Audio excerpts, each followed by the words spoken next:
Ellie, they came three different sides of the kibbutz, and yet nobody died.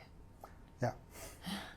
I mean, it's how did you and a few others do this? Yeah. So, first of all, it is a sort of miracle. I mean, we succeeded to do what we were training for, I think, for years. But that's not exactly what we were training for. I mean, for years, the fact that we have those squads in every kibbutz is to prevent like a small, to intercept a small group of terrorists, maybe trying to do something very pinpointed, not a full military assault with numbers, with dozens of terrorists coming to us with anti-tank missiles. How many were there altogether? About? More than 30. The estimation is that around 35 terrorists were participating in the 3 assaults on the kibbutz. It all began, of course, around 6:30 in the morning. Yeah. You were sleeping. Yeah. You and your wife and me and my wife in the 2nd floor. We start to hear the missile, and I said to my wife, I think I hear a missile. She said, yeah, I hear this also. So we ran to the 1st floor, and then we got a missile on the 2nd floor. Hit your house. Yeah, come from the roof and blow everything. And then the smoke started to go down. I opened the boom shelter, ran to the 2nd floor with to see if there is fire or something like this. Right. And I see that there is no fire. Suddenly I start to hear shooting all around. I said to Avi, it's not normal. Do you have radios, or are you texting? How are you figuring out where each other? We have radios, but quite in the beginning, some of them were malfunctioning already. So most of the communication actually goes through the WhatsApp messages, which so is you're on very your cell uncomfortable. Yeah. Yes. So we start to after everything is finished. So we start to hear the messages. So we start to understand where exactly everybody was and what happened. Because it wasn't actually even going through. Yeah. So afterwards, it's ding, ding, ding, ding, ding, ding, ding. Yeah. So you were really operating alone, each of you alone, in a sense. Basically, yes. Basically, yes. At some points, I had the connection. At some points, most of them didn't have any connection. The radios worked. I didn't know they had a battle.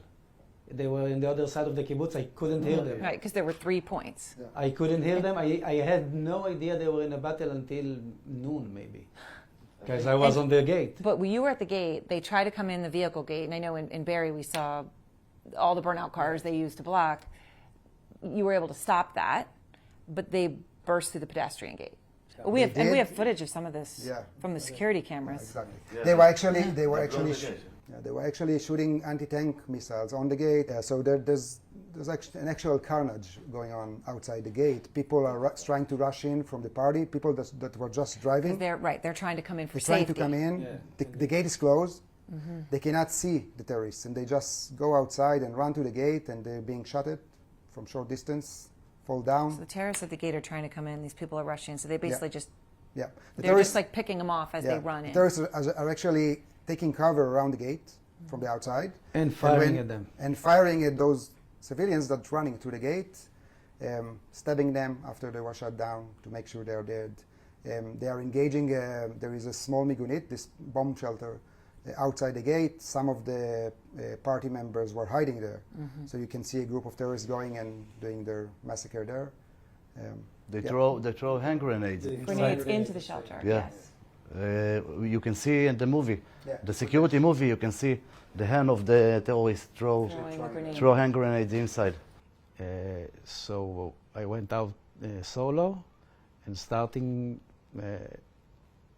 moving towards the main gate, but not in a straight line. I mean, I went through the houses. I got to parking lot number 2, that is like on the, and there is a hill, a small hill overwatching it, but from outside. And there were 3 guys wearing black, looking at the road. I wasn't sure if this is our people or maybe I don't know what.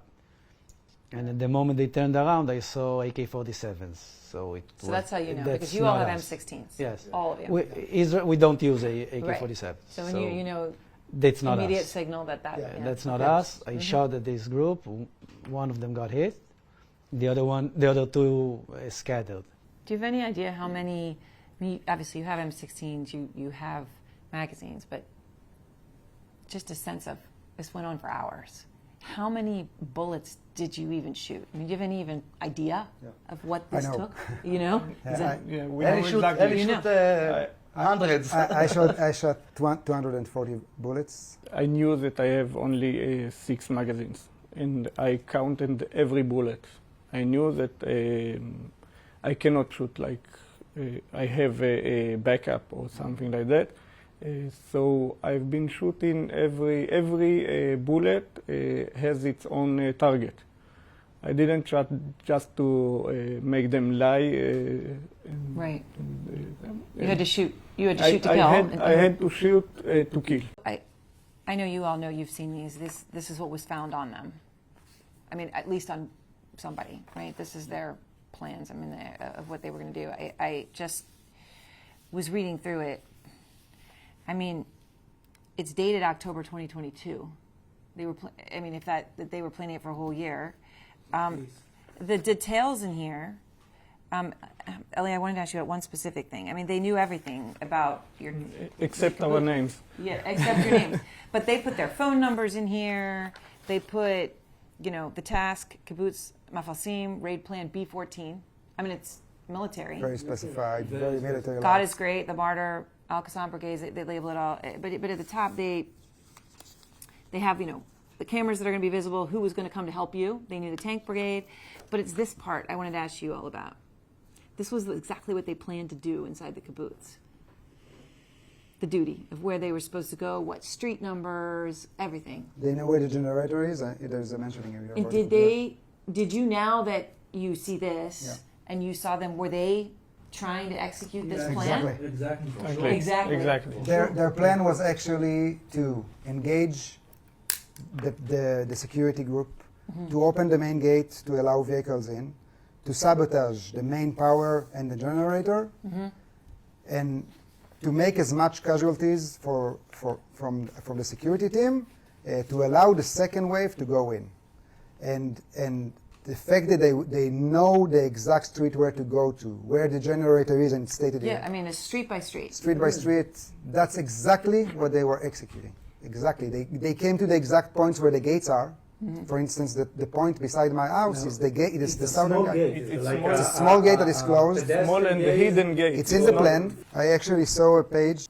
Which I saw it too, with symbols. Like there with is actually a gate. arrows. A Arrows, map, gate, maybe you have it. gate. When you sit here now and you think about it, that they didn't just plan and train. I mean, this is military. I mean, this is. How do you even react to that? This took. It's I mean, terrifying. the date's October 2022. Yeah.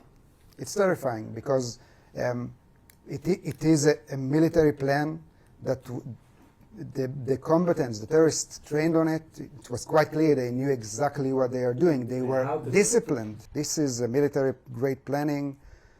Very terrifying. Military-grade to make this information. plan, To make this Military-grade. plan. you need inside information. A lot of information. A lot of information. All kinds. It's not only So Google Earth. What we know that many people from Gaza, also from the West Bank, come to the kibbutz to work and to build the Doesn't houses. There was Throughout the inside help. Sure, for Always, sure. it's a routine. Yes. So all these plans are very specific, very information from inside. Someone that come to the kibbutz every day, We take were photos, talking about it. make locations, and give information to the. I mean, the faction advances from Street 49, then Street 50, then the junction Klobal Mefalsim's gate. This is The number- I mean, the the number- numbers they gave it. The Right, number they of gave it, cameras inside the kibbutz, you cannot see it from outside. You cannot see it with a Right, so binoculars. they would have had to have someone. Yeah, how did? Because that does list the number.